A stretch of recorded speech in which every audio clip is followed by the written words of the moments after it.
30 minute में 50 जिले। मैं हूं आपके साथ श्रुति श्रीवास्तव। सीधे आपको जयपुर लेकर चलते हैं, धानाक्या में, जहां पर मुख्यमंत्री भजनलाल शर्मा बोलते हुए नजर आ रहे हैं। उनकी जांच भी होनी चाहिए।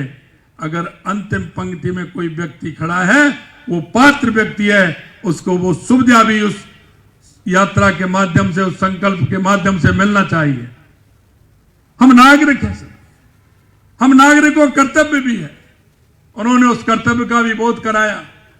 उन्होंने कहा है कि हमारे गांव में, हमारे पड़ोस में, हमारे मोहल्ले में कोई भी ऐसा व्यक्ति रहता है जिसको आवश्यकता है, कोई बीमार है, किसी भी तरह से उसको कोई विकलांग है, उसको किसी भी प्रकार की आवश्यकता है, तो मित्रों मैं इतना ही निवेदन करना चाहता हूं, क्योंकि आज ऐसे मनीषी की पुण्यतिथि हम मना रहे हैं।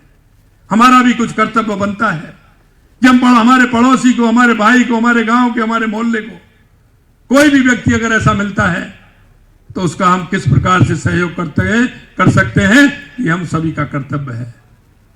मैं आज के दिन पर इतना ही निवेदन करना चाहता हूं कि हम उन कर्तव्यों को देखते हुए, हमारी ड्यूटी को देखते हुए, एक देश के नागरिक होने के नाते, एक प्रदेश के नागरिक होने के नाते, हमें पंडित दीनदयाल उपाध्याय जी की उस अंत्योदय के काम को आगे बढ़ाते हुए हमें करना चाहिए।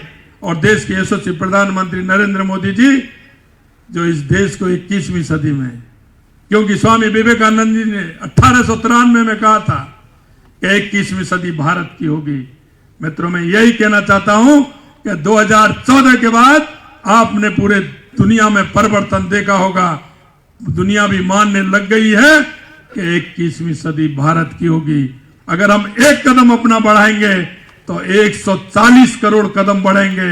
निश्चित रूप से भारत 21वीं सदी में दुनिया का सिरमौर बनेगा। ये हमारे पंडित दीनदयाल उपाध्याय जी की जो कल्पना थी, उसको हम साकार करेंगे। इतना ही मैं निवेदन करना चाहता हूं। बहुत बहुत धन्यवाद। जय हिंद, जय भारत।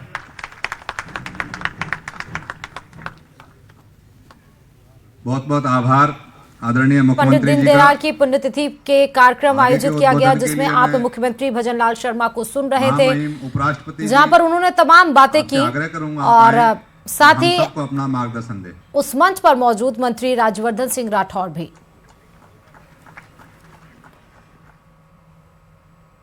और अब बुलेटिन में फटाफट जिनका मैं नाम लूं तो बहुत ठीक रहेगा, पर किसी का नाम रह जाएगा। ये कार्यक्रम ऐसा है कि यहाँ पर जो भी है बहुत महत्वपूर्ण है। इस कार्यक्रम में किसी के पद का महत्व नहीं है। एक ऐसे व्यक्ति के जीवन को याद कर रहे हैं आज के दिन, जो बदलाव का भारत में बहुत बड़ा केंद्र बना है, epicentre of epochal change, Deendayal Upadhyaya जी।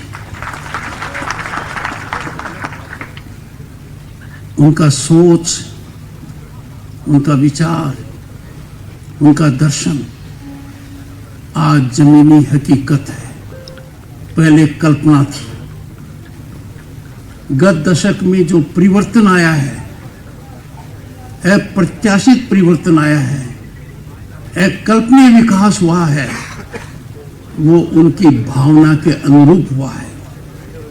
भाई साहब निम्बाराम जी कह रहे थे कि इस मंच से मैं छोटी बात कर रहा हूं कि पानी हम कैसे पिए।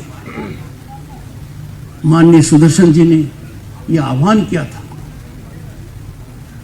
और मेरी उनसे मुलाकात हुई थी।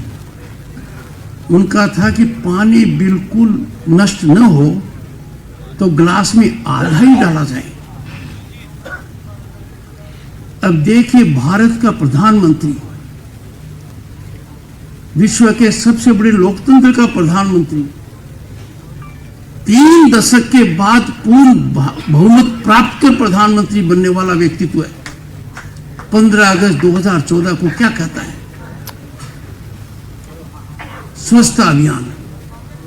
लोगों ने मजाक उड़ाया कि क्या भारत के प्रधानमंत्री को यह बात करनी चाहिए थी? कितनी बड़ी उपराष्ट्रपति जगदीप धनखड़ को सुन रहे थे, जहां पर वो दीनदयाल उपाध्याय के व्याख्यान में सम्मिलित हुए। एक बार फिर से रुक कर लेते हैं।